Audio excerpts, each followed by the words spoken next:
Hello everyone, welcome back to my YouTube channel simplified with Saumya. तो आज का जो हमारा टॉपिक है वो होने वाला है डिसोल्यूशन ऑफ पार्टनरशिप फर्म। ठीक है, अब मैं तुम लोगों को बता दूं, मैं तुम लोगों को डिसोल्यूशन कराने कैसे वाली हूँ, क्योंकि आज ऑलरेडी 13 हो चुकी है और बहुत कम ही टाइम है। और तुम्हारा बीच में शायद जिन लोगों का ईपी और फिजिकल का पेपर होगा वो भी है तुम लोगों का। तो अब देखो स्ट्रैटेजी क्या रहने वाली है आज के इस सेशन में। रियलाइजेशन अकाउंट मैं तुम लोगों को समझाऊंगी और जितनी भी जर्नल एंट्रीज हैं वो सारी मैं तुम लोगों को कराऊंगी कि कैसी कैसी जर्नल एंट्रीज आ सकती हैं। ठीक है, फिर उसके बाद जो इससे अगला सेशन आएगा डिसोल्यूशन का, उसमें हम पिछले 10 साल के क्वेश्चंस डिस्कस करेंगे डिसोल्यूशन के। ठीक है, तो ये स्ट्रैटेजी रहने वाली है। अब देखो, सबसे पहले वीडियो में आगे बढ़ने से पहले मैं तुम लोगों को ये बात बता दूं कि ये मेरा टेलीग्राम चैनल का स्कैनर है जो तुम लोगों को ज्वाइन कर लेना है। अगर तुम लोगों को फ्री ईपी के नोट्स चाहिए तो वो भी यहीं पर हैं। अगर तुम लोगों को बिजनेस स्टडीज इकोनॉमिक्स के नोट्स चाहिए तो वो सब के सब नोट्स तुम लोगों को यहीं पर मिलने वाले हैं। ठीक है, प्रैक्टिस क्वेश्चंस भी मिलने वाले हैं तुम लोगों को इसी यूट्यूब चैनल, इसी टेलीग्राम चैनल पे। तो तुम लोग टेलीग्राम चैनल ज्वाइन कर लेना। Okay, so let's get into the video. अब देखो, सबसे पहले ना चीज मैं तुम लोगों को एक रियलाइजेशन अकाउंट बनाना सिखा रही हूँ, क्योंकि अगर तुम लोगों को रियलाइजेशन अकाउंट बनाना आ गया तो उसके बाद ना जर्नल एंट्रीज तो तुम्हारे लिए बहुत ही आसान होने वाली है। तो जरा देखते हैं। देखो, जैसे कि सपोज करो ये मेरे को दी हुई है कोई बैलेंस शीट। ठीक है, ये दे रखी है मुझे बैलेंस शीट। ठीक है, ये ज्यादा ही छोटी हो गई। ठीक है, देखो इस side liabilities amount, assets amount. ठीक है, अब देखो जरा, यहाँ पे मेरी कुछ एसेट्स लिखी हैं। फॉर एग्जाम्पल यहाँ पे मेरी लिखी है machine, land and building, investment, goodwill, patents और भी बहुत सारी। ठीक है, यहाँ पे मेरी कुछ लायबिलिटी लिखी हैं, creditors, bills payable, outstanding rent. और फॉर एग्जाम्पल मेरे पास 3 पार्टनर्स हैं, तो उन 3 पार्टनर्स की कैपिटल लिखी है। यहाँ पे तुम एक चीज और ऐड कर लो। क्या चीज ऐड करने वाली थी मैं यहाँ पे, हाँ, कैश इन हैंड और cash at bank.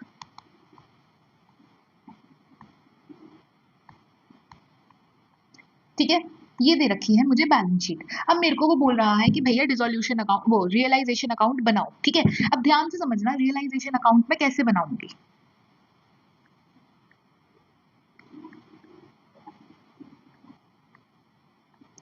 Realisation account नीचे चलो कुछ ट्रांजेक्शन्स भी लिख लेते हैं। फॉर एग्जाम्पल उसने लिखा है कि मशीनरी realized for rupees 1,50,000। ठीक है, अब यार इन सब के अमाउंट भी डाल देती हूँ मैं, और क्या, लैंड एंड बिल्डिंग 90,000 डाल देते हैं, इन्वेस्टमेंट 40,000 डाल देते हैं, गुडविल 1 लाख डाल देते हैं। ये मैं अपने हिसाब से डाल रही हूँ, मैंने कुछ रटा वटा नहीं है, पहले ही बता दूं मैं तुम लोगों को।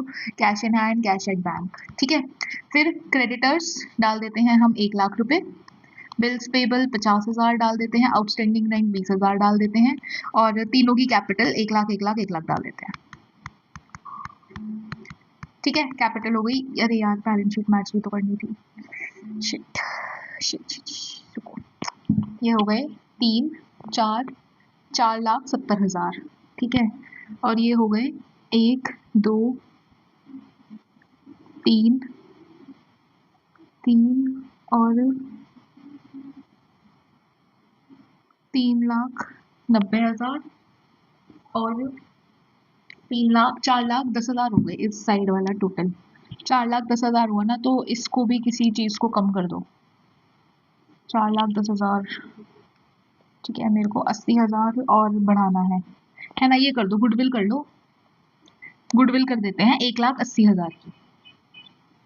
ठीक है, अब बैलेंस शीट हमारी मैच कर गई। ठीक है, 4,90,000 और 4,90,000। ठीक है,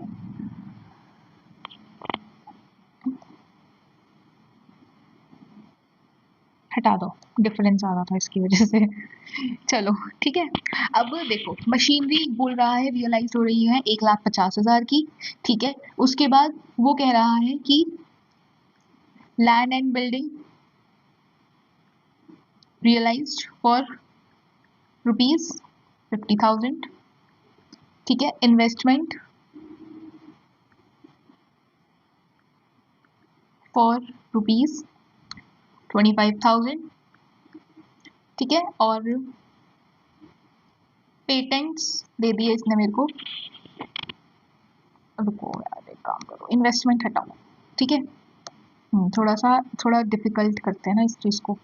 पेटेंट्स दे दिए फॉर ₹10,000, ठीक है। अब देखो जरा, अब ये बनाया मैंने रियलाइजेशन अकाउंट, ठीक है। बहुत ध्यान से समझना।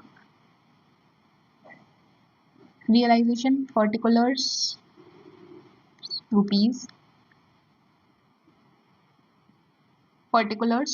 ठीक है। जितनी भी तुम्हारे पास एसेट्स हैं, ठीक है, एक्सेप्ट कैश इन हैंड, उतार लो। जितनी भी एसेट्स दे रखी हैं एक्सेप्ट कैश इन हैंड और कैश एट बैंक, उतार लो। इस साइड उतारो। एसेट्स यहाँ पे दे रखी है, यहाँ उतारो। लाइबिलिटीज यहाँ दे रखी हैं, यहाँ उतारो। क्रॉस जाएगा ये, ठीक है। तो डाल लो। 2 machine, 2 land and building, 2 investment goodwill patents, ठीक है। 2 इन्वेस्टमेंट, 2 गुडविल, 2 पेटेंट्स, ठीक है जी। अब इनके अमाउंट लिख लो। मशीन थी 1,00,000, land and building 90,000, investment 40,000। Machine 1,00,000, land and building 90,000, investment 40,000, goodwill 1,80,000 और पेटेंट्स थे मेरे 20,000, ठीक है। अब मेरी लाइबिलिटी उतार लो। लाइबिलिटीज में कैपिटल नहीं आएगी, ध्यान रखना, ठीक है। उतारो। Creditors, bills payable, outstanding rent, यहाँ पे by creditors, by bills payable, by outstanding rent, ठीक है। उतारो। 1,50,000, 20,000, ठीक है। 1,50,000 और 20,000, ठीक है। अब क्या करोगे तुम, जो भी तुम्हारी एसेट्स हैं, एसेट्स रियलाइज होंगी क्रेडिट में, ठीक है, और लायबिलिटीज पे ऑफ होंगी डेबिट में, ठीक है। इस बात को ध्यान रखना। एक क्रॉस आया हमारा यहाँ पे, ठीक है, जहां पे हमने एसेट्स को डेबिट साइड उतारा, लायबिलिटीज को क्रेडिट साइड उतारा। दूसरा हमारा क्रॉस आया यहीं पे, ठीक है, जहां हमने अपनी एसेट्स को रियलाइज करा क्रेडिट साइड और अपनी लायबिलिटीज को पे ऑफ करा डेबिट साइड। अब जोन जी तुम्हारी एसेट्स है उन्हें यहाँ रियलाइज करना शुरू करो। अब देखो, रियलाइज हम किस नेम से करेंगे? अगर किसी पार्टनर ने खरीदी तो उस पार्टनर का नाम आएगा, अगर किसी पार्टनर ने नहीं खरीदी तो बाय बैंक के नेम से, ठीक है। देखो, बाय बैंक, ठीक है। रियलाइज करना शुरू करो। सबसे पहली थी मेरी मशीन, मशीनरी बोला इसने रियलाइज होगी 1,50,000, कर दो। बाय बैंक मशीनरी 1,50,000, ठीक है। दूसरी एसेट देखो, दूसरी एसेट है land and building. Land and building realise बोला इसने मेरे को 50,000 रुपए पे, ठीक है, कर दो। बाय बैंक के नाम से ही आएगी, कर दो। Land and building 50,000। अगली देखो, अगली मेरी जो एसेट है, अगली मेरी एसेट है इन्वेस्टमेंट। देखो, इन्वेस्टमेंट की कोई रियलाइजेशन वैल्यू दी हुई है? नहीं दी हुई है। अगर किसी भी एसेट की कोई रियलाइज वैल्यू नहीं दी होती तो उसको सेम उसी के वैल्यू पे रियलाइज कर दो, ठीक है। इन्वेस्टमेंट कितने की थी? 40,000 की, तो इन्वेस्टमेंट 40,000 को ही रियलाइज कर दो, 40,000। अगला देखो, अगली थी गुडविल। अब देखो जरा, क्या मेरे को पूरे क्वेश्चन में गुडविल की रियलाइज वैल्यू गिवन है? नहीं भाई, इन एडजस्टमेंट्स में नहीं है। तो एक बात ध्यान रखना, अगर किसी भी इनटेंजिबल एसेट की, किसी भी इंटेंजिबल एसेट की अगर रियलाइज वैल्यू नहीं गिवन होती तो वो रियलाइज नहीं होगी, ठीक है। अगर किसी भी इंटेंजिबल एसेट की रियलाइजेशन वैल्यू नहीं गिवन होती तो वो रियलाइज नहीं होगी, तो यहाँ पर गुडविल नहीं आएगी, ठीक है। गुडविल सिर्फ यहाँ उतारते टाइम आएगी एसेट्स में, रियलाइज करते टाइम गुडविल नहीं आएगी, ठीक है। अगला देखो, पेटेंट्स। पेटेंट्स भी इंटेंजिबल एसेट है, पर क्या पेटेंट्स की रियलाइज वैल्यू दी है? हाँ जी, दी है। तो पेटेंट्स को रियलाइज कर दो, 10,000, ठीक है। अब अपनी लायबिलिटी पे ऑफ करनी शुरू करो। क्या इसने मेरे को लायबिलिटी के बारे में कोई इन्फॉर्मेशन दी है? नहीं दी है, मतलब पूरी पे ऑफ करेंगे हम। अब लायबिलिटीज भी कैसे पे ऑफ करेंगे? वही 2 बैंक के नाम से, ठीक है। 2 बैंक, सबसे पहली लायबिलिटी है मेरी क्रेडिटर्स, कर दो पे 1 लाख रुपए। दूसरी है मेरी बिल्स पेबल, कर दो पे 50,000 रुपए। तीसरी है मेरी आउटस्टैंडिंग रेंट, ठीक है, कर दो पे 20,000 रुपए। ठीक है, बस हो गया। और क्या था इसमें, और कुछ भी नहीं था। टोटल कर लो, जिस साइड का टोटल ज्यादा होगा उधर से कम वाले का माइनस कर देना। अगर इधर आएगा आंसर तो तुम्हारा आएगा टू प्रॉफिट, ठीक है। अगर इधर आएगा तो इधर आएगा बाय लॉस, ठीक है। अब एक चीज जरा ध्यान से सुनो, अगर हम अपनी कोई भी लाइबिलिटी पे करने के लिए अपनी एसेट्स देंगे तो उस केस में नो एंट्री हो जाती है, फिर उस केस में कोई भी ट्रांजेक्शन पास नहीं होगी। फॉर एग्जाम्पल मैंने यहाँ पर दे रखा है कि 1 लाख के क्रेडिटर्स हैं, तो 1 लाख के क्रेडिटर्स को मैंने अपनी मशीन दे दी, ठीक है। मतलब क्या हुआ, मैंने अपनी लाइबिलिटीज पे ऑफ करने के लिए अपनी एसेट्स दे दी, ठीक है। तो इस केस में नो एंट्री होगी और ना ही इस चीज को हम रियलाइजेशन अकाउंट में शो करेंगे, ठीक है। अब आगे जर्नल एंट्री आएंगी तो मैं तुम्हें करा दूंगी। अब एक चीज ध्यान रखना जर्नल एंट्री करते टाइम, अब तुमको ये पता चल गया एसेट्स किस साइड रियलाइज होती है, एसेट्स रियलाइज होती है क्रेडिट साइड, ठीक है। लाइबिलिटीज किस साइड पे होती है, लाइबिलिटीज पे होती है डेबिट साइड। ये बात ध्यान रखना, ठीक है, एंट्रीज में बहुत जरूरी है। अब देखो मेरी मशीन थी, अब मेरे को अगर मशीन से रिलेटेड एंट्री पास करनी हुई तो मैं कैसे पास करूंगी। रियलाइजेशन अकाउंट के कौन सी साइड है, मशीन क्रेडिट साइड है, ठीक है। रियलाइजेशन अकाउंट की क्रेडिट साइड है मशीन, और किस नाम से है क्रेडिट साइड में, बाय बैंक, ठीक है, बाय बैंक के नाम से है। तो बैंक को तो कर दो डेबिट और रियलाइजेशन अकाउंट को कर दो क्रेडिट, ठीक है। तो अब क्या अमाउंट आ जाएगी यहाँ पे, 1.5 लाख और 1.5 लाख, ठीक है। बैंक या फिर कैश, सेम यहाँ पे भी बैंक या फिर कैश, ठीक है। अब मेरे को क्रेडिटर्स दिखाना है कि मैंने अपने क्रेडिटर्स को पे करा। अब देखो क्रेडिटर्स किस साइड है, मेरे डेबिट साइड है रियलाइजेशन अकाउंट के, तो क्या करो रियलाइजेशन अकाउंट को तो कर दो debit, realisation account debit to creditors, किस नाम से क्रेडिटर्स को पे करा था मैंने, कैश या बैंक के नाम से। अमाउंट आ जाएगी 1 लाख रुपए, ठीक है। ये है, तो जो भी चीज जिस भी चीज की तुम एंट्री कर रहे हो, ठीक है, अगर तुम अपनी लाइबिलिटीज पे ऑफ करने की अगर कोई भी चीज की एंट्री तुम कर रहे हो जो चीज डेबिट साइड आ रही है, तो रियलाइजेशन अकाउंट को तो कर दो डेबिट और उस चीज को डाल दो क्रेडिट में, ठीक है। दूसरी बात, अगर कोई भी ऐसी चीज है जो तुम्हारे क्रेडिट साइड आ रही है रियलाइजेशन अकाउंट के, तो उस चीज को तो कर दो डेबिट और रियलाइजेशन अकाउंट को कर दो क्रेडिट, ठीक है। ये है एक बहुत आसान तरीका एंट्रीज करने का, ठीक है। अब आओ जरा एंट्रीज करनी शुरू करते हैं। सबसे पहले तो मैं तुम लोगों को ये कहूंगी भैया जब भी एंट्रीज करोगे फॉर्मेट जरूर बना लेना, ठीक है। बिना फॉर्मेट के मत करना बोर्ड के पेपर में, चाहे तुम 2 एंट्री कर रहे हो 1 एंट्री ही कर रहे हो, सबसे पहले फॉर्मेट बना लो। कोई इतना ज्यादा टाइम नहीं लगेगा तुम्हें वहां फॉर्मेट बनाने में, ठीक है।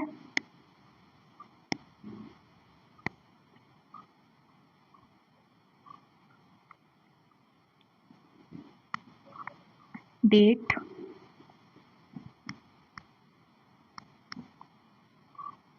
पर्टिकुलर्स,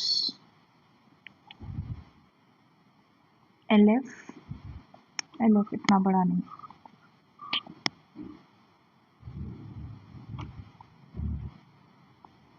डेबिट और क्रेडिट, ठीक है। अब देखो मेरे पास सबसे पहली ये देखो क्वेश्चन पढ़ो, Shiv and Mohan are partners in a firm sharing profit and losses 3:2, ठीक है। Give journal entries on the following dissolution of the firm, ठीक है। वर्कमैन कॉम्पनसेशन की है, ये workman compensation reserve in the balance sheet was 75,000। अब reserve यार balance sheet में हमें 75,000 गिवन है, कोई भी लाइबिलिटी अराइज ही नहीं हुई, तो क्या करो सीधा सीधा पूरा का पूरा क्या करो, रिजर्व पार्टनर्स में बांट दो। जब पार्टनर्स में बांटेंगे तो उसकी एंट्री क्या होगी, वर्कमैन कॉम्पनसेशन रिजर्व, वहां पे पूरा लिखना, ठीक है। Account debit to partners, partners कौन कौन है, टू शिप्स capital, to Mohan capital account. कितना था रिजर्व, 75,000 का, ठीक है। अब 75,000 का था 3:2 में बांट दो, 75,000 5 15 जा तो ये आ जाएगा 45,000 और 30,000, ठीक है। अगला देखो अगली एंट्री क्या है हमारी, अरे भाई मिनिमाइज हो रहा है,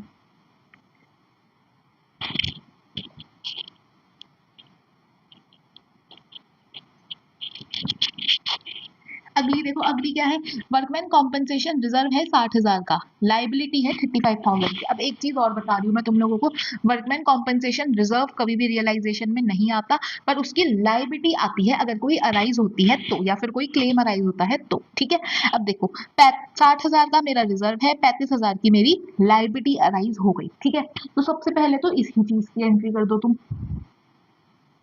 तो ये क्या हो जाएगा, workman compensation reserve account debit to realisation account to.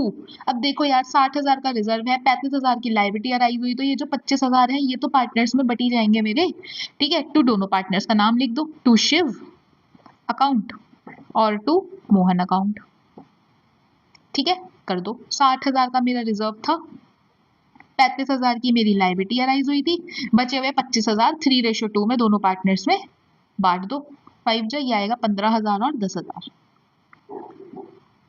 ठीक है।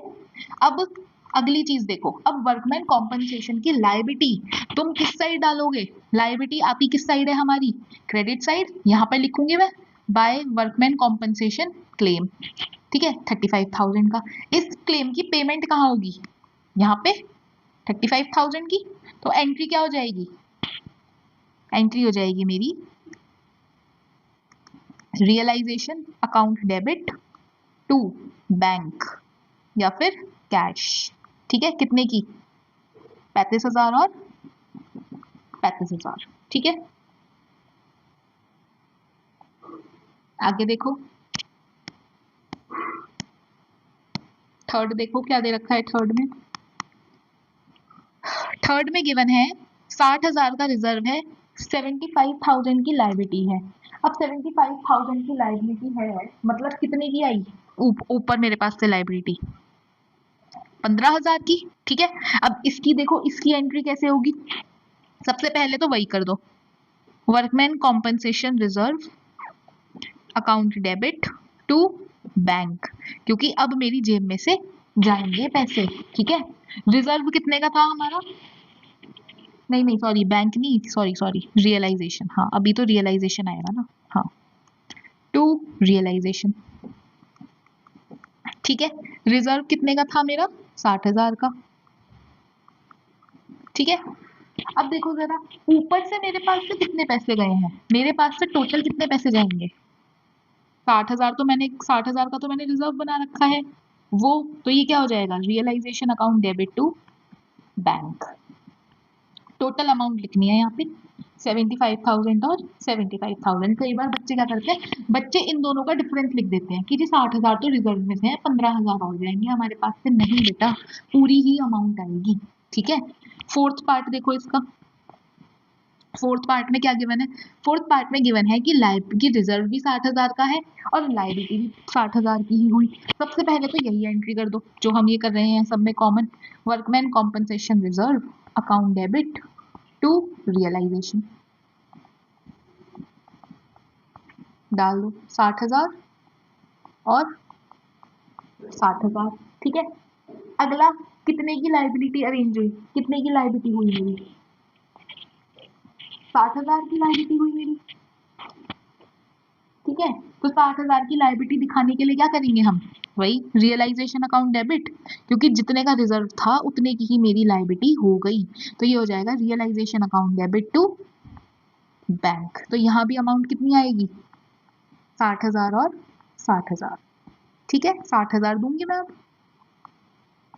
अगला देखो, अगला क्या गिवन है, अगला गिवन है कि वर्कमैन कॉम्पनसेशन निल था और लाइबिलिटी हो गई 15,000, कॉम्पनसेशन तो कुछ था ही नहीं, हम मतलब सॉरी क्या कहते हैं, रिजर्व तो हमारे पास कुछ बना ही नहीं था, लाइबिलिटी और हो गई हमारी, वो कहते हैं ना गरीबी में आटा गीला, तो अब तुमको पेमेंट तो करनी पड़ेगी, तो तुम क्या करोगे, realisation account debit to bank, जितने की लाइबिलिटी अराइज हुई उतने की पेमेंट कर दो, ठीक है। लाइबिलिटी जब अराइज होती है तो हम एंट्री पास करते हैं realisation account debit to bank, ठीक है। रिजर्व बना हुआ होता है तो एंट्री करते हैं workman compensation reserve account debit to bank, ठीक है। तो ये थी वर्कमैन कॉम्पनसेशन की एंट्रीज। अगली पर आ जाओ, अब देखो अगली है पूरी की पूरी सॉल्व करने वाली, बना लो जरा फॉर्मेट अपना एंट्रीज का,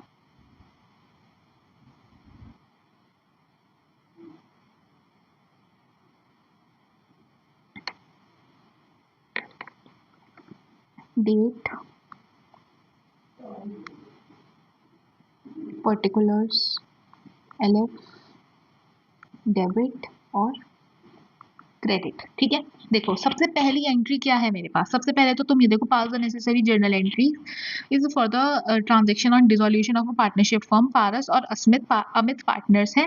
आफ्टर एसेट्स और लायबिलिटीज ये सब हुआ, हमें जर्नल एंट्रीज पास करनी है। ठीक है, अब देखो पारस टुक 50% of stock at a discount of 20%। Stock in the balance sheet before dissolution was 4 lakh रुपए। ठीक है, 4 लाख रुपए का मेरे पास स्टॉक था, जिसमें से क्या हुआ, पारस ने 50% स्टॉक ले लिया। ठीक है जी, कैलकुलेशन करनी पड़ेगी अब इसमें हमें। देखो जरा, तुम भी ऐसे ही साइड में ही वो करते हो ना रफ वर्क अपनी शीट्स में, तो मैं भी देखो अपनी रफ वर्क वाली शीट लेकर आ गई। देखो जरा, Paras took over 50% of the stock in balance sheet before dissolution. Dissolution से पहले स्टॉक था मेरी बैलेंस शीट में 4 लाख रुपए का। ठीक है, इस 4 लाख को 2 हिस्सों में बांट लो। उसने क्या कहा, 50% स्टॉक पारस ने ले लिया। ठीक है, लिख लो 50% मतलब कितना हुआ, 2 लाख और 2 लाख। ठीक है, ऊपर लिख लो ये 2 लाख लिया था पारस ने। अब उसने क्या कहा, 50% स्टॉक पारस ने 20% के डिस्काउंट पे ले लिया था।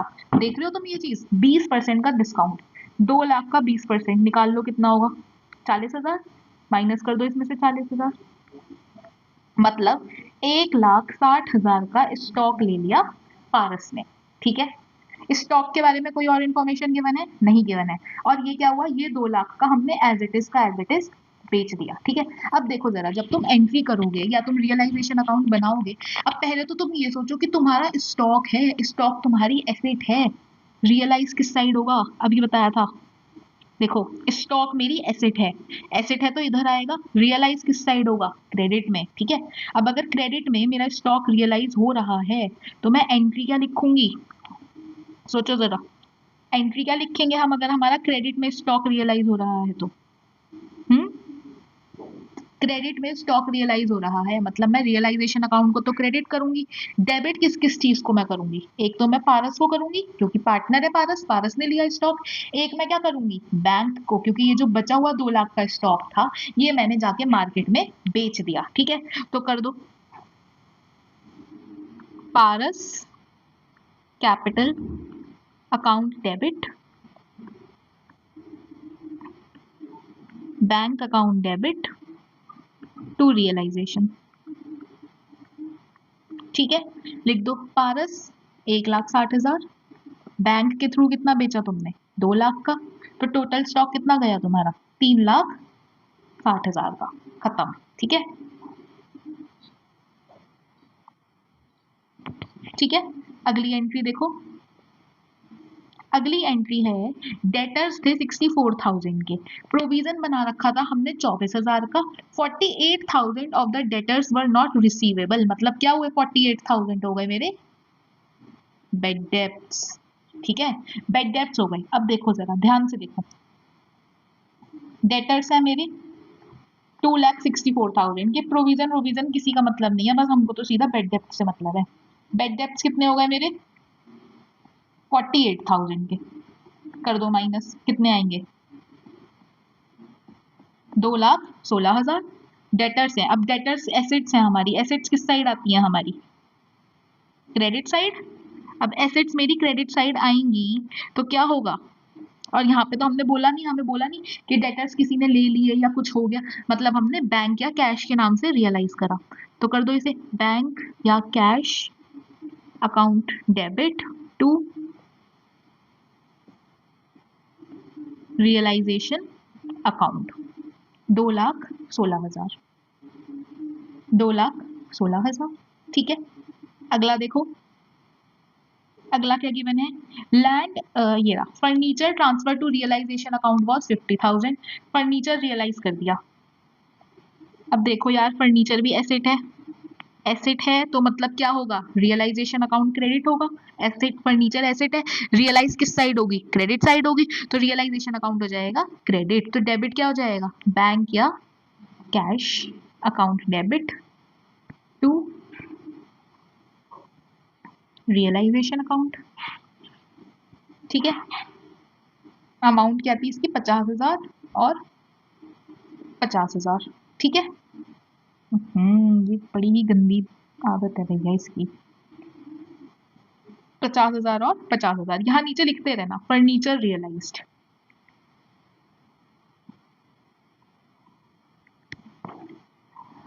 ठीक है, ऐसे लिखते रहना, ठीक है। उन पे लैंड और बिल्डिंग में लैंड एंड बिल्डिंग रियलाइज्ड, ठीक है, ऐसे डेटर्स रियलाइज्ड, ठीक है। पारस पे, पारस वाले पे लिख देना, क्या था, मशीनरी थी ना पारस के पास, इस पे लिख देना 50% of the stock taken by Paras and rest is realised, ठीक है, ऐसे।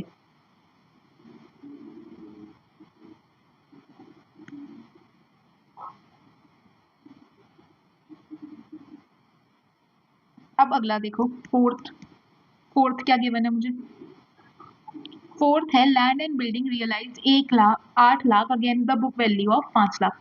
क्या मुझे एंट्रीज में बुक वैल्यू से मतलब है? नहीं है। जब ऐसी वाली, जब इसने बोला 50% फलाना फलाना बोलता है, तब मुझे बुक वैल्यू से मतलब है। अभी तो मेरे को पता है 8 लाख की लैंड एंड बिल्डिंग रियलाइज हुई, कर देंगे रियलाइज। क्या होगा, किसी ने ली नहीं तो बैंक या cash account debit to realisation, ठीक है। ये आ जाएगी यहाँ पे अमाउंट 8 लाख और 8 लाख, ठीक है। अरे यार, मैं ना थोड़ी सी परेशान हूँ इससे, बट ठीक है। ये जीरो मेरे को एक लिखने नहीं देगा, 8 लाख पूरा नहीं लिखने देगा ये मुझे। यहाँ पे लिख देना जो भी था, क्या था, land and building, land and building realised, ठीक है। अगली चीज देखो, अगली चीज क्या है, investment transfer to realisation account for 60,000, वही सेम कर देना, bank, bank account debit to वो रियलाइजेशन अकाउंट। अब देखो गुडविल पर आओ, goodwill transfer to realisation account was 1 lakh रुपए। क्या मेरे को यहाँ पे इसने बोला कि गुडविल की बुक वैल्यू कितनी थी, गुडविल की रियलाइज वैल्यू कितनी थी, क्या था, मुझे कुछ नहीं पता। ये बुक वैल्यू गिवन है, वैसे मैं तुम्हें बता दूं, ठीक है। रियलाइज वैल्यू नहीं गिवन है, तो क्या होगा इस केस में, सिक्स वाले केस में क्या हो जाएगा, नो एंट्री, ठीक है। यहाँ पे हम लिख देंगे सिक्स केस में नो एंट्री, ठीक है। फिर अगला देखो सेवेंथ केस, सेवेंथ केस क्या गिवन है, सेवेंथ केस गिवन है patents of book value 50,000 realise हो गई 25,000 के। अब यहाँ मुझे गिवन है कि पेटेंट्स की भैया बुक वैल्यू थी 50,000, उन्हें हमें रियलाइज करा 25,000 का। तो अब इसकी एंट्री हम करेंगे, पेटेंट्स हमारी एसेट्स है और हमारी एसेट्स किस साइड रियलाइज होती है, क्रेडिट में, तो रियलाइजेशन अकाउंट जाएगा क्रेडिट में, तो डेबिट में क्या जाएगा, बैंक या फिर कैश टू रियलाइजेशन,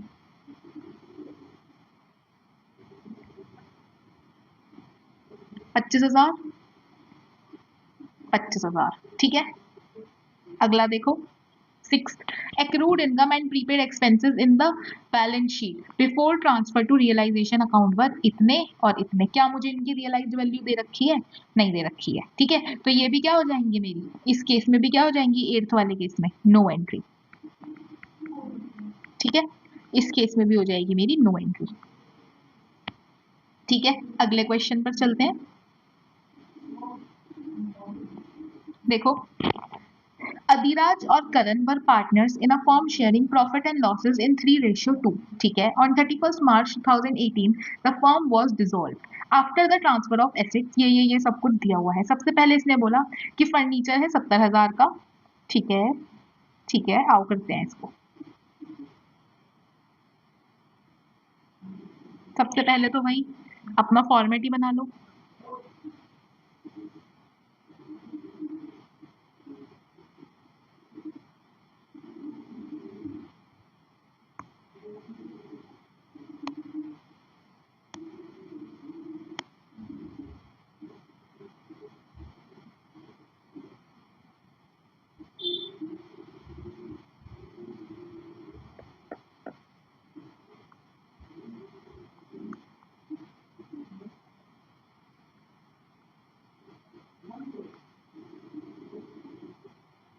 ठीक है। देखो सबसे पहली एंट्री क्या थी हमारे पास, ये थी कि फर्नीचर था 70,000 का जिसको हमने सोल्ड करा 68,000 का बाय ऑक्शन। ऑक्शन क्या होता है? बोली लगाना। ठीक है, तुम लोगों ने तारक मेहता का एक एपिसोड देखा था जब सोसाइटी बिक रही थी तो वो लोग बोली लगा रहे थे, बहुत पुराना एपिसोड है।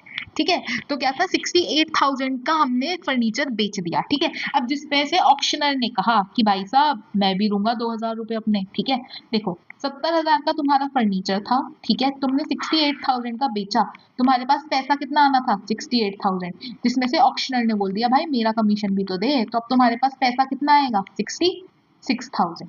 ठीक है, ये नहीं लगने देगा एक और जीरो यहाँ पे।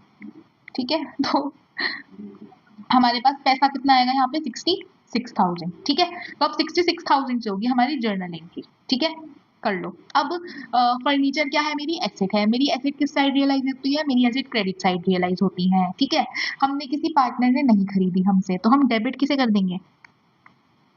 बैंक या फिर cash. Account debit to realisation account, furniture realised, ये डाल देना नीचे उसमें नरेशन में। ठीक है, 66,000 और 66,000। ठीक है, ये क्वेश्चन एक बार पीवाई की उसमें प्रीवियस ईयर में आ चुका है, शायद 18 या 19 में आया था ये क्वेश्चन।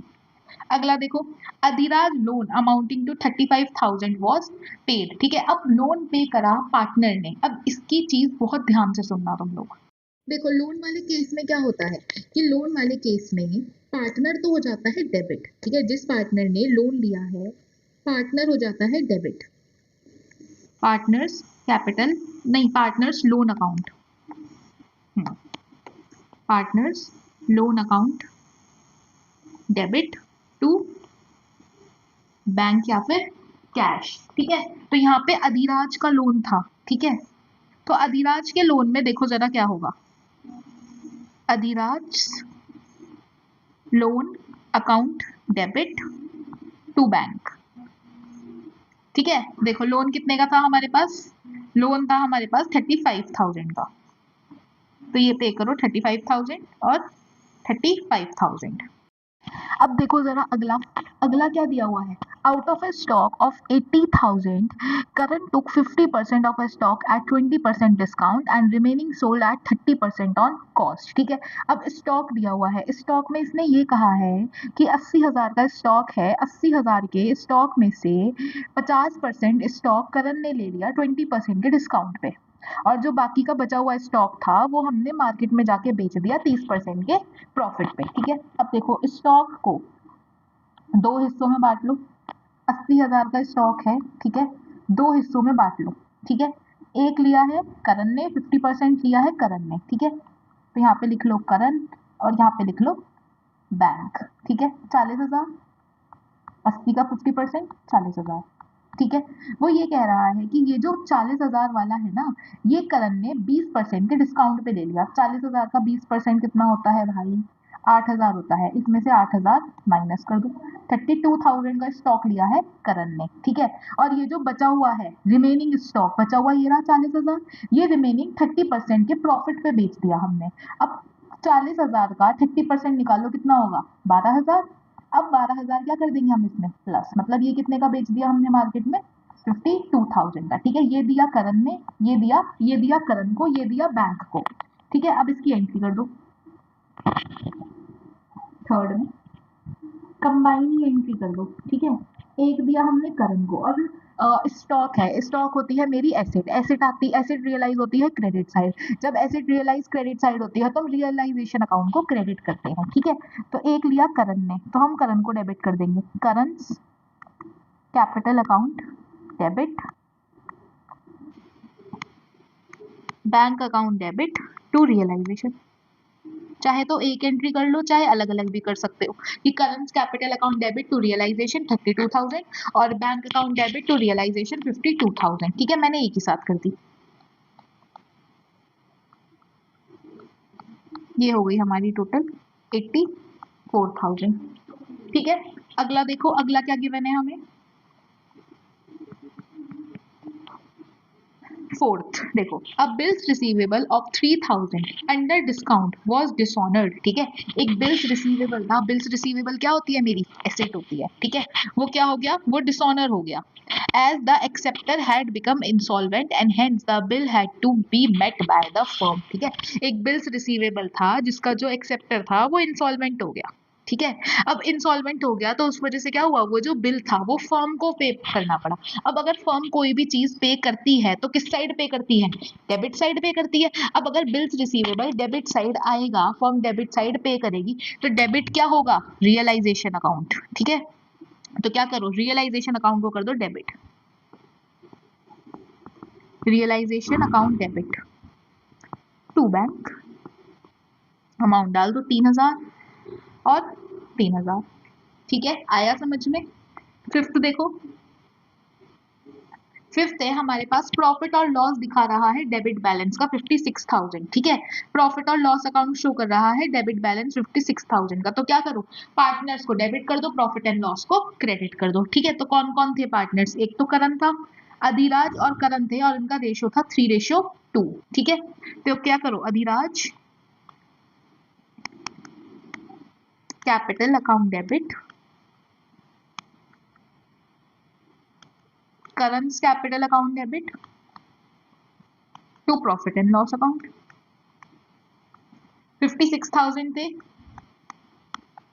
3:2 में बांट दो, 11 जा 1 2, तो ये आएगा 1 1 1 2 0, है ना। हाँ, पहले ये 11 से कटेगा, फिर ये 12 से कटेगा, फिर इसकी एक 0 आएगी एज इट इज, ठीक है। इंटू 3 कर दो, 6 3 3 3, ठीक है। नहीं सॉरी यार, एक गलती हो गई मेरे से, शायद कुछ तो गलती करी है मैंने, ठीक है। सबसे पहले ये 1 से, फिर 1 से, हाँ ये हाँ ये आएगा 1 1 2, सॉरी 1 1 2 2 नहीं, 1 1 2 1 1 2 0 0, ठीक है। तो ये हो जाएगा 3 3 6 0 0 हो जाएगा अधिराज का, ठीक है। और 2 है तो ये हो जाएगा 4 2 2 4 0 0, ठीक है। टोटल लिख देंगे हम 56,000 यहाँ पर, ठीक है। अगला देखो, realisation expenses amounted to 2000 which were paid by Adhiraj, ठीक है। अब देखो, रियलाइजेशन एक्सपेंसेस भी किस साइड आते हैं, मैंने शायद ये तुम लोगों को नहीं बताया, पर रियलाइजेशन एक्सपेंसेस भी हमारे आते हैं डेबिट साइड में, यहाँ पर आते हैं टू बैंक के नाम से, या अगर किसी पार्टनर ने पे करे हैं तो उसके नाम से, ठीक है। तो ये होते हैं रियलाइजेशन एक्सपेंसेस, तो ये भी आते हैं हमारे डेबिट साइड में, ठीक है। तो जब डेबिट साइड आ रहे हैं और पे किसने करे हैं, अधिराज ने, तो यहाँ पे डेबिट में अधिराज का नाम आएगा, ठीक है। अधिराज ने पे करे हैं तो डेबिट में आएगा अधिराज का नाम, नहीं नहीं नहीं सॉरी, डेबिट में आ रहे हैं ना, हाँ, तो ये हो जाएगा realisation account debit to Adhiraj, ठीक है। Realisation account debit to Adhiraj, ये हो गए, कितने थे ये रियलाइजेशन के एक्सपेंसेस, 2000 थे शायद, हाँ 2000 है, 2000 और 2000, ठीक है। अब देखो अगला क्वेश्चन, अगला क्वेश्चन है रियलाइजेशन के एक्सपेंसेस के ऊपर ही है, ध्यान से देखना जरा इसको। जब भी रियलाइजेशन के एक्सपेंसेस फर्म ही उठाएगा और फर्म ही पे करेगा, तो हो जाएगा realisation account debit to cash या बैंक, ठीक है। जब क्या होगा, फर्म उठाएगा, पे पार्टनर करेगा, तो realisation account debit to concern partner, जैसे अभी इस वाली ट्रांजेक्शन में अधिराज ने पे करे थे, तो ये यही है, तो इसकी यही एंट्री होगी, realisation account debit to Adhiraj, ठीक है। अगला देखो, जब क्या होगा, realisation expenses were borne and pay by the same partner, Adhiraj ने कहा कि मैं ही उठाऊंगा, मैं ही पे करूंगा, तो इस केस में नो एंट्री हो जाएगी, ठीक है।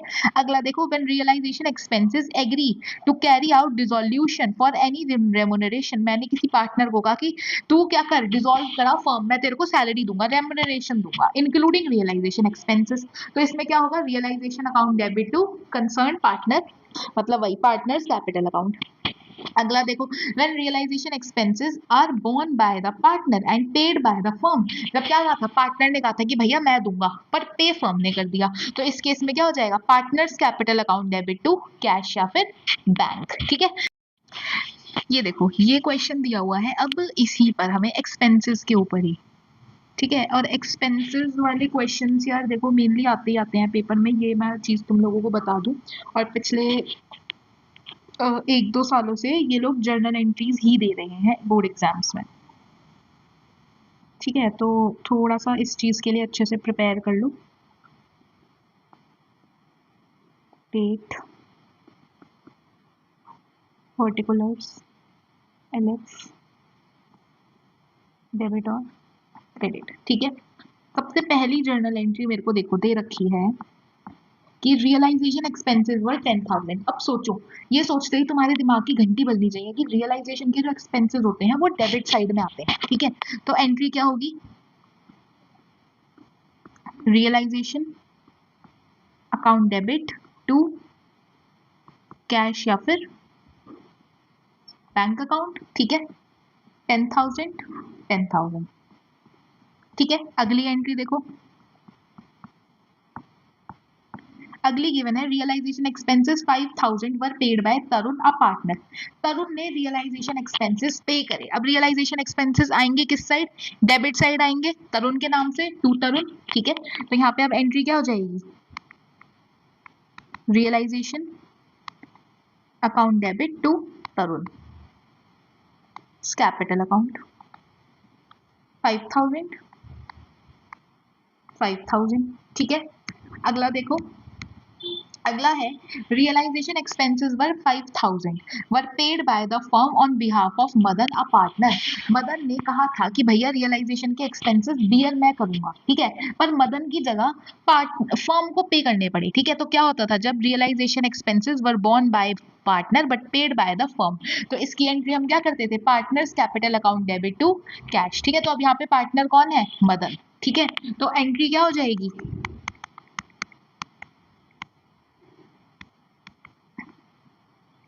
मदन्स कैपिटल अकाउंट डेबिट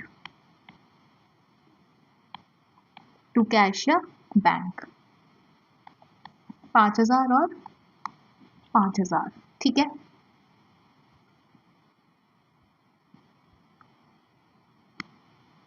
आगे देखो, आगे अगली क्या गिवन है, फोर्थ, हाँ ये देखो, Pawan a partner was paid remuneration including realisation expenses of ₹20,000, ठीक है।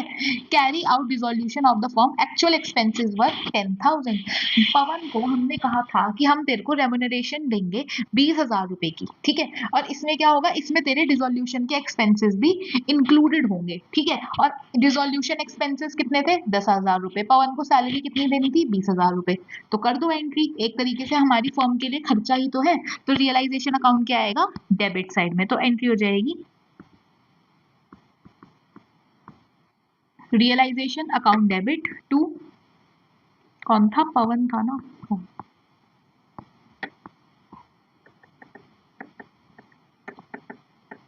पवन कैपिटल अकाउंट। अब अमाउंट क्या डालेंगे हम, 20,000 जो हमने उससे तय करे थे, ठीक है भाई। 20,000 रुपए देंगे तुझे, तो 20,000 ही आएंगे यहाँ पे, 10,000 नहीं आएंगे, ठीक है।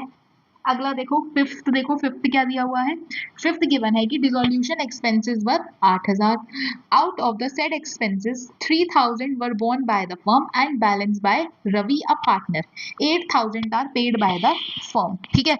अब ये क्या कह रहा है कि डिसोल्यूशन के जो एक्सपेंसेस थे उन वो क्या हुआ, 8,000 के एक्सपेंसेस थे, 8,000 में से 3,000 तो दिए फर्म ने और बाकी के बचे हुए दिए रवि ने, ठीक है। तो अब क्या होगा, रियलाइजेशन के एक्सपेंसेस कहाँ आते हैं, डेबिट साइड में। तो रियलाइजेशन अकाउंट को तो कर दो डेबिट। अब यहाँ पे क्या हो रहा है, यहाँ पर जो एक्सपेंसेस है ना, ये फर्म भी उठा रहा है और ये पार्टनर भी उठा रहा है, तो दोनों का नाम आएगा realisation account debit to bank, और टू कौन सा पार्टनर था ये जिसने उठाए थे, रवि, ठीक है, टू रवीज कैपिटल, ठीक है। रियलाइजेशन एक्सपेंसेस कितने थे, 8,000, बैंक फर्म ने कितने दिए, 3,000, और बाकी के बचे हुए 5,000 दिए रवि ने, ठीक है। अगला देखो, अगला क्या गिवन है, 6th, Manoj a partner carry out dissolution of the firm at an agreed remuneration of 10,000। Manoj ने कहा भाई डिसोल्यूशन के एक्सपेंसेस बॉर्न भी मैं ही करूंगा, मतलब बियर भी मैं ही करूंगा और पे भी मैं ही करूंगा। तो जब पार्टनर एक्सपेंसेस बॉर्न भी करता है और पे भी करता है तो उस केस में क्या हो जाती है, नो एंट्री। ठीक है, तो इसीलिए 6th वाले केस में आ जाएगा हमारा नो एंट्री। ठीक है, 6th वाले केस में आ जाएगी मेरी नो एंट्री। ठीक है, 7th देखो, 7th है Dev a partner paid remuneration of 15,000 for dissolution of the firm. Realisation के एक्सपेंसेस हुए थे 8,000 रुपए। हमने देव को कहा था कि हम फर्म के डिसॉल्व होने पे तेरे को पैसे देंगे। एक सेकेंड, 7th, अच्छा सॉरी 7th ये रही मनोज वाली। हाँ ये देखो 6th ये थी कि realisation expenses 5,000 were borne and paid by Karan a partner. ठीक है, अब 7th देखो, 7th है Manoj a partner carry out dissolution of the firm and agreed remuneration of 10,000। Manoj ने कहा कि फर्म का हाँ डिसोल्यूशन मैं करा दूंगा, मेरे को दे देना, पर मैं कितने पैसे लूंगा, 10,000 रुपए लूंगा मैं डिसॉल्व कराने के। ठीक है, तो 7th वाले केस में एंट्री क्या हो जाएगी, realisation account debit to Manoj capital, और ये थे 10,000।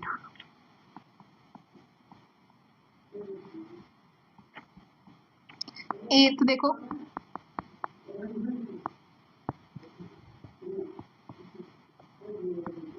8th देखो, Dev a partner is paid remuneration of 15,000 for dissolution of the firm और रियलाइजेशन एक्सपेंसेस थे 8,000 रुपए। देव ने कहा कि भैया मैं रेम्युनरेशन लूंगा 15,000 रुपए की तुमसे। ठीक है, और रियलाइजेशन के एक्सपेंसेस हुए हैं 8,000 रुपए। ठीक है, पर देव ने नहीं कहा कि डिसोल्यूशन मैं कराऊंगा, ये बात ध्यान रखना। देव ने सिर्फ इतना कहा कि मैं रेम्युनरेशन लूंगा डिसोल्यूशन फर्म डिसॉल्व कराने के 15,000 रुपए। ठीक है, और रियलाइजेशन के एक्सपेंसेस कितने हुए हैं, 8,000 रुपए। देव ने ये नहीं कहा था कि मैं एक्सपेंसेस भी पे करूंगा। ठीक है, अब इस केस में दो एंट्रीज हो जाएंगी। सबसे पहली तो हो जाएगी हम देव को पैसे देंगे रेम्युनरेशन के, तो ये क्या हो जाएगा, realisation account debit to Dev's capital. ठीक है, दूसरी एंट्री 15,000 जितने की हमें देव को रेम्युनरेशन देनी थी। ठीक है, 15,000 15,000। उसके बाद अगली एंट्री क्या हो जाएगी, एक्सपेंसेस पे करने की, तो ये क्या हो जाएगा, realisation account debit to bank. कितने एक्सपेंसेस पे करे थे हमने, 8,000 और 8,000 रुपए। ठीक है, अगर ये यहाँ पे ये कहता कि देव ने ये कहा था कि वो रेम्युनरेशन लेगा 15,000 रुपए की और एक्सपेंसेस भी वही बियर करेगा, तो इस केस में फिर क्या होता, फिर ये 8,000 वाली एंट्री नहीं होती। ठीक है, इस केस में क्या हुआ, देव ने कहा कि भैया मैं फॉर्म डिसॉल्व करने के 15,000 रुपए लूंगा एज एन रेम्युनरेशन। ठीक है, दे दिए 15,000 रुपए हमने उसे। दूसरी बात, अब वो आगे से और बोल रहा है कि रियलाइजेशन के एक्सपेंसेस भी हुए हैं 8,000 रुपए, वो भी करो। ठीक है, वो भी कर दिए जी। अगले पे आ जाओ, 9th पे, realization expenses 5,000 were borne by Pavit, a partner. However, it was paid by Hitesh, another partner. It was recorded in the books. ठीक है, पवित ने कहा था भैया बॉन्ड मैं करूंगा। ठीक है, 5,000 के एक्सपेंसेस, पर क्या हुआ लास्ट में पे किसने कर दिए, हितेश ने। ठीक है, तो अब इन दोनों का आपस का अपना पर्सनल मैटर है, रियलाइजेशन अकाउंट की कोई जरूरत नहीं है इसमें, तो क्या कर देंगे, जिसे पे करना था Pavit capital account debit to Hitesh.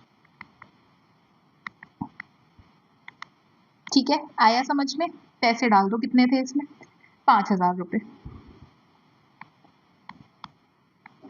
ठीक है, तो ये थी वो सारी की सारी जर्नल एंट्रीज जो मुझे तुम लोगों को बतानी थी। ठीक है, एक ये और रह गया, ये हम लोग अगले सेशन में डिस्कस कर लेंगे। फिर उसके बाद जो भी है ये सारे के सारे हमारे बोर्ड के पिछले 10 साल के PYQs हैं। ठीक है, ये कल के सेशन में आएगा, आज ये आएंगी तुम्हारी जर्नल एंट्रीज। ठीक है, तो टेलीग्राम चैनल ज्वाइन कर लो for more such good content. ठीक है, so that is it for this session, will see you guys in the next session. Okay, thank you, bye.